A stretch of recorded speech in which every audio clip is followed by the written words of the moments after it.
Oi gente, bem-vindos à série de palestras do carvão ao digital, onde conversamos sobre a evolução de algumas formas de arte, pintura, escultura, fotografia, entre outras. Nesse vídeo, vamos conversar sobre pintura. A gênese da pintura vem dos homens das cavernas e se manifestou por meio de movimentos artísticos ao longo do tempo, com referências marcantes e diferenciadas. Viajaremos pelos movimentos e suas maneiras de fazer arte, até chegarmos aos nossos dias nas artes digitais. A arte da pré-história. Lá atrás, considerada a expressão artística mais antiga da humanidade, foi realizada em cavernas, grutas ao ar livre. Para criar figuras, foram usados corantes naturais, fabricados a partir de terra. A tonalidade preta era obtida no carvão vegetal. Acredita-se que nesses símbolos criados pelos nossos antepassados tem profunda importância para a sociedade na época, desempenhando talvez uma função mágica ou até mesmo ritualística. Um dos exemplos mais famosos é a das pinturas rupestres paleolíticas encontradas nas cavernas complexas de Lascaux, na França. Embora descoberto em 1940, estima-se que eles tenham até 20 mil anos de idade e retratam animais de grande porte e a vegetação da área. Seguindo em nossa evolução da pintura, chegamos à arte antiga. A arte antiga foi produzida por civilizações avançadas, que neste caso se referem àquelas com uma linguagem escrita estabelecida já.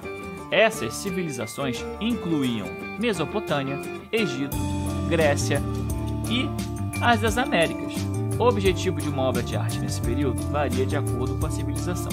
Podemos também ver, nessa época, momentos onde o desenho não tem perspectiva nem profundidade. Há um propósito semelhante: contar histórias.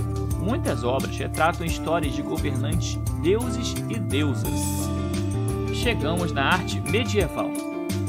A Idade Média, muitas vezes referida como a Idade das Trevas, marcou um período de deteriorização econômica e cultural após a queda do Império Romano. A arte era vista como um recurso didático para difundir o cristianismo, exposta como um ícone para intensificar a contemplação e a prece. Muitas das artes eram feitas em vitrais e concentradas dentro da igreja. Chegamos à arte da Renascença, um período que marcou o final da Idade Média e começou a Idade Moderna, no qual as telas conquistavam um espaço cênico suportado por princípios matemáticos e pela perspectiva linear, rigorosa e científica que permitiram o tratamento real do espaço e da luz. O Alto Renascimento, que durou entre 1490 e 1527, produziu artistas influentes como Leonardo da Vinci, Michelangelo, Rafael, cada um com quais trouxe poder criativo e ideias de expressão emocional. A arte em toda a Renascença foi caracterizada pelo realismo, a atenção aos detalhes, o estudo preciso da anatomia humana, como profundidade, como compreensão da proporção. Tudo isso fez com que a arte evoluísse para algo muito mais simétrico, muito mais matemático ou até mesmo ligado à composição. Vamos ao Barroco. O período barroco produziu artes visuais e arquitetura ornamentadas e exageradas. Foi caracterizado pela grandeza e riqueza, pontuado por um interesse em ampliar o intelecto humano e descoberta global. Os artistas barrocos eram estilisticamente complexos. As pinturas barrocas eram caracterizadas pelo drama, como pode ser visto nas obras icônicas do pintor italiano Caravaggio e do pintor holandês Rembrandt. Os pintores usaram um contraste intenso entre o claro e o escuro e tinham as composições enérgicas combinadas com paletas de cores ricas. E chegamos ao romantismo. O romantismo lida com ideias presentes em cada uma delas que a arte rejeite a ordem, a harmonia, a racionalidade, ou seja, um contraponto, que era adotado tanto na arte clássica quanto no neoclassicismo. Em vez disso, os artistas românticos enfatizaram o individual e a imaginação. Os artistas também se concentraram na paixão, emoção e sensação acima do intelecto da razão. Passamos pela razão, passamos pelo sentimento, passamos pelas cores dramáticas, luz e sombras e chegamos agora no realismo. Provavelmente, o primeiro movimento de arte moderna, o realismo, começou na França na década de 1840. O realismo foi o resultado de vários eventos: o movimento antirromântico na Alemanha, a ascensão do jornalismo e o crescimento grande da fotografia. Cada um inspirou um novo interesse em capturar com precisão a vida cotidiana. Essa atenção à precisão é evidente na arte produzida durante o movimento, que apresenta representações detalhadas, realistas do assunto, comprometido em pintar apenas o que pudesse ver fisicamente. E nós temos uma relação muito importante nesse momento, que também é a mudança de material. Se pinta na rua, não se pinta só dentro de um estúdio, também se pinta na rua. O material vai mudando, vai se tornando mais ágil. E aí, essa influência traz mudanças também no olhar e na maneira e na velocidade de se pintar. E essa velocidade pode ser vista no nosso próximo movimento de arte, que é o impressionismo. Os pintores impressionistas procuraram capturar a impressão imediata de um determinado momento. Isso era caracterizado por pinceladas curtas e rápidas e uma sensação de esboço inacabado. Artistas impressionistas usaram a vida moderna como tema, pintando situações como salões de dança, regatas e veleiros, em vez de eventos históricos e mitológicos, ou seja, aquele realismo do dia a dia, do trabalho, do pensamento, da fotografia, de registrar o momento. Agora ele está lidando com um material muito mais poético, mas também ligado àquela influência da realidade. É sempre uma evolução, só que dessa forma, de uma visão diferente, pintando direto na tela, misturando as tintas direto na tela, com uma evolução muito maior do material de forma portátil, para que os artistas possam pintar na rua de forma rápida, intensa e expressiva.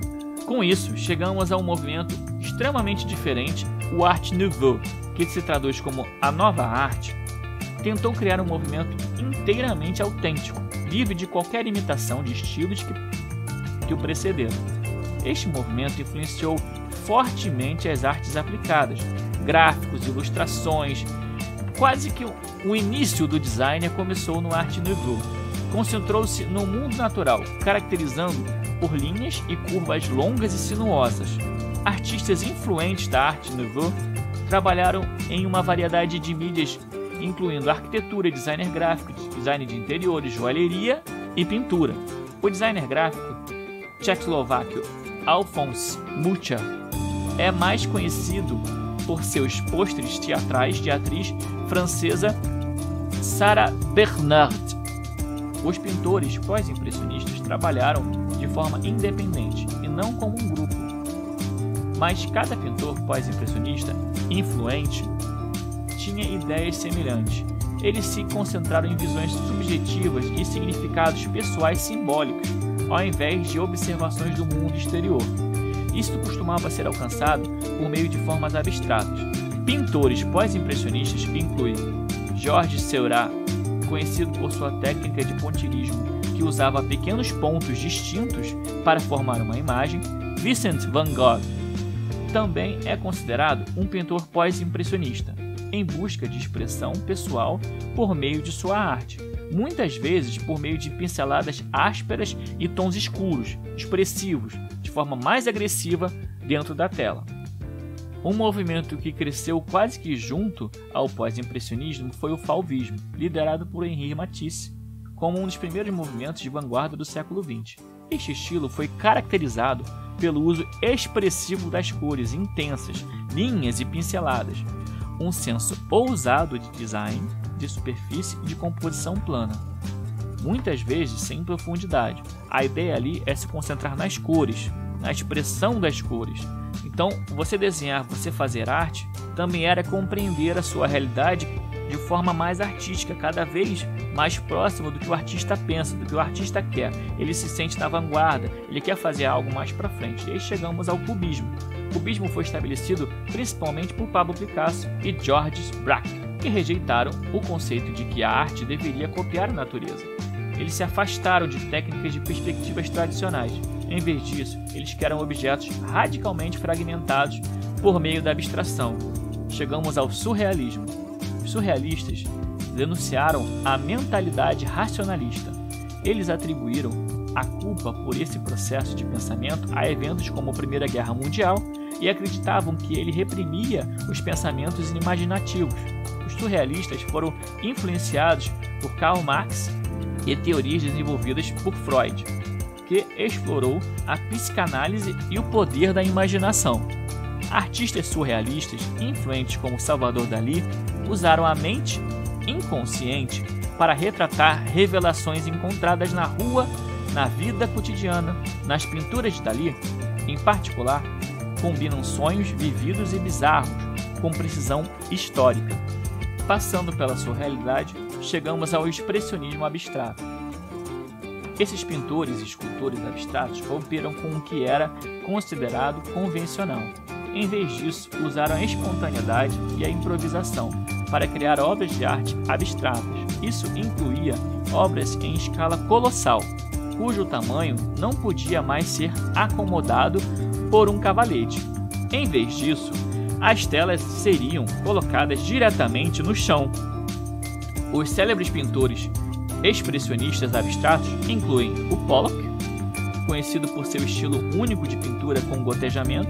Nesse momento, a gente lida muito mais com a força do artista, com a pintura aficelada, jogando na tela, ou seja, o expressionismo puro e simples. Cada vez mais na vanguarda, a arte ela vai entendendo a realidade e a vida de uma maneira diferente. E chegamos à pop art. A pop art é um desenvolvimento artístico mais conhecido no século XX. O movimento se afastou dos métodos usados de expressionismo abstrato. Em vez disso, usou objetos cotidianos e mundanos para criar obras de arte inovadoras que desafiaram o consumismo e a mídia de massa. Esta introdução a imagens identificáveis foi uma mudança na direção do modernismo.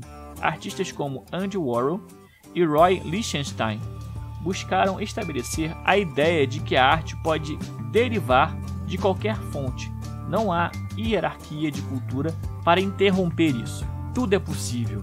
Saindo da década de 60 para os anos 70 e 80, a arte digital, um caminho para que a prática artística que permitiu os artistas usar uma infusão da arte e tecnologia para criar com meios como computadores, software de audiovisual, som e a compreensão dos pixels. Movimentos artísticos ao longo da história da arte ocidental ofereceram uma gama de estilos, técnicas e mídias diversas e influentes em todo o mundo. Cada movimento lançou luz sobre as pinturas distintas, esculturas, fotografias, realizações arquitetônicas e outras obras. Hoje em dia, a arte digital evoluiu para várias áreas diferentes: games, ilustrações, onde você vai lidar com a parte de design, a parte gráfica. Então, o desenho, a arte e a ilustração, elas evoluíram de uma maneira onde você tem uma pluralidade de possibilidades para chegar lá. Hoje em dia você pode fazer um trabalho de arte clicando no monitor, desenhando em cima de um monitor, não só em cima de uma tela. Mas isso não restringe a possibilidade de você trabalhar ainda com papel, com nanquim, com tinta, tá? A maneira de você fazer arte. E esse poder todo está em nossas mãos. Poder produzir hoje com arte digital é um privilégio que muitos artistas no passado não teriam, de poder produzir com a técnica que nós queremos, porque tudo que foi usado antes pode ser transferido para o conhecimento humano nesse momento.